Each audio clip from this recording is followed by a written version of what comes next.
ஆன்மீக நண்பர்கள் அனைவருக்கும் அன்பு கலந்த வணக்கங்கள். இன்றைக்கு நாங்கள் ஆன்மீகம் சம்பந்தமான பதிவில் மகாலட்சுமி அன்னை நிரந்தரமாக நம்முடன் வாசம் செய்யணும்னா என்ன செய்யணும்னு சொல்லி பார்க்கலாம்.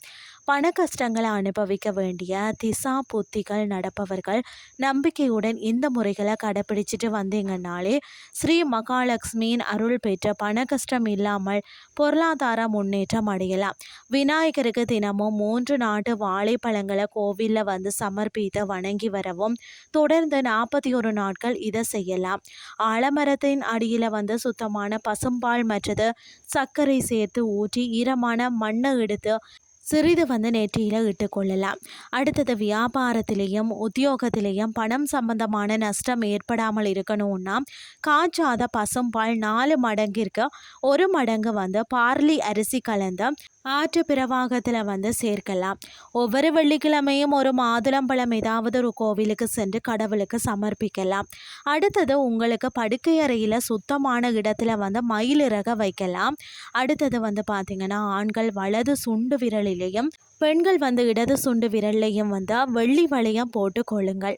மற்றது வந்து வெள்ளியில் செய்த சதுர வடிவ நாணயத்தை எப்போதுமே வந்து பர்ஸில் அல்லது சட்டைப்பையில் வச்சு கொள்ளலாம். கடன் இருக்கிறவங்க பார்த்திங்கன்னா செப்பு நாணயத்தை வெள்ளி கயிற்றில் கோர்த்து கழுத்தில் அணிந்து கொள்ளுங்கள். கடன் இருப்பவர்கள் வந்து ஆஞ்சநேயரையும் வழிபாடு செய்யலாம். அடுத்தது இளநீரையும் ஒரு கைப்பிடி வந்து பாதாம் பருப்பையும் வந்து பார்த்திங்கன்னா நதி பிரவாகத்தில் போட்டு வர கடன் தொல்லை குறைந்து விடும். கருப்பு நாய்க்கு முடிந்த போதெல்லாம் வந்து பிஸ்கட் கொடுங்கள். பொருளாதார சிக்கலில் இருக்கிறவங்க பொருளாதாரம் சம்பந்தமான சந்திக்க வேண்டியவர்களை சூரிய அஸ்தமனத்திற்கு பிறகு வந்து சந்திக்க செல்லுங்கள். தினந்தோறும் வந்து சிறிது மஞ்சள் பொடியை வந்து குழைத்து நெற்றியில் இட்டு கொள்ளுங்கள்.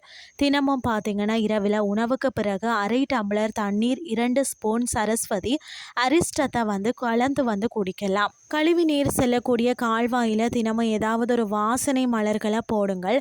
மாதம் ஒரு முறை பார்த்திங்கன்னா கோவில் பூசாரியிடம் 1 கிலோ உருளைக்கிழங்க நீங்கள் தானமாக கொடுக்கலாம். வீட்டின் சுற்றுப்புறத்தில் பார்த்திங்கன்னா மாதுளம் பழ செடிகளை வந்து நட்டு வையுங்கள்.